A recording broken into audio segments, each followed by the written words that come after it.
آدمی مجھے کچھ کرنے کی کچھ بھی ضرورت نہیں ہے. تیرے گھر میں قرآن تو ہوگا, تیرے گھر میں تو تلاوت کرنے کے لیے قرآن مجید کا نسخہ تو موجود ہوگا. اس بوڑھے نے کہا ہاں. حضرت امام محمد رحمۃ اللہ تعالیٰ علیہ نے فرمایا اے بوڑھا جا اپنے گھر چلا جا اور قرآن مجید اٹھا کر کے اپنی بیٹی کے جہیز میں دے دے. یہ قرآن مجید وہ کتاب ہے جس میں دین و دنیا کی ساری چیزیں موجود ہیں.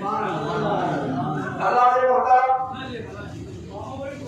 شادی بیاہ کے رسم و رواج ہو یا لے دے کے معاملات ہو, قرآن مجید ہر جگہ پر ہماری رہنمائی کرتا ہے. پرانے وقتوں کے مسلمان جب میدان جہاد میں جاتے تھے ان کے ایک ہاتھ میں قرآن ہوتا تھا, دوسری ہاتھ میں تلوار ہوتی. کسی شاعر نے کہا ہے وہ پہلے کا مسلمان جنگ میں جاتا تھا قرآن اور شمشیر کے ساتھ. وہ پہلے کا مسلمان جنگ میں جاتا تھا قرآن اور شمشیر کے ساتھ. یہاں کا مسلمان فلم میں جاتا ہے بیٹی اور ہمشیر کے ساتھ. یہاں کا مسلمان فلم میں جاتا ہے بیٹی اور ہمشیر کے ساتھ. مسلمانوں, آج ہماری غیرت اگر مر نہیں گئی ہے تو گہری نیند ضرور سو گئی ہے.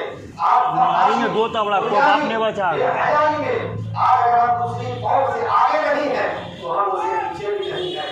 اللہ کے محترم, جب مائیں قرآن پڑھنے والی ہوتی تھی تو بیٹا بھی محدث, مفکر, مدبر, مجتہد ہوا کرتا تھا.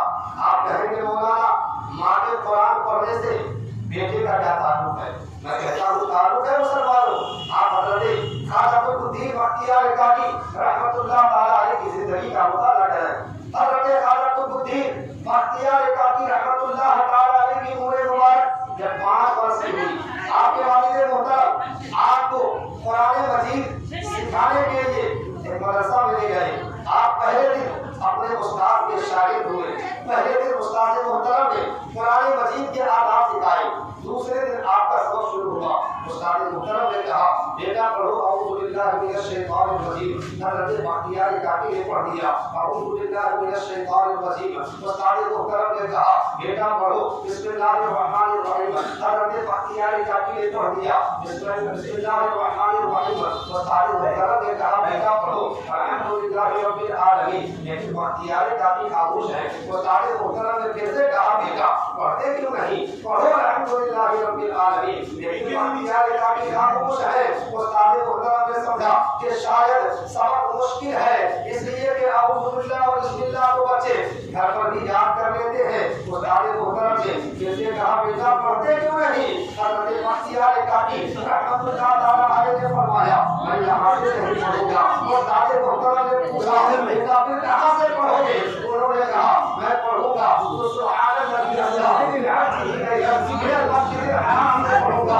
استاد محترم حیران پریشان ہو گئے. کہا بیٹا یہ تو قرآن ہمارا ہے, پہلے 14 سپارے کون پڑھے گا. حضرت بختیار کاکی رحمۃ اللہ تعالیٰ علیہ نے کہا جی ہاں وہ مجھے اچھی طریقے سے یاد ہے. استاد کی حیرانی کی کوئی امتحان نہیں. استاد محترم نے پوچھا بیٹا تم نے 14 سپارے کو کیسے یاد کر لیا. حضرت خواجہ قطب الدین بختیار کاکی رحمۃ اللہ تعالیٰ علیہ نے فرمایا کہ حضور والا میری والدہ محترمہ 14 سپاروں کی حافظہ ہے اور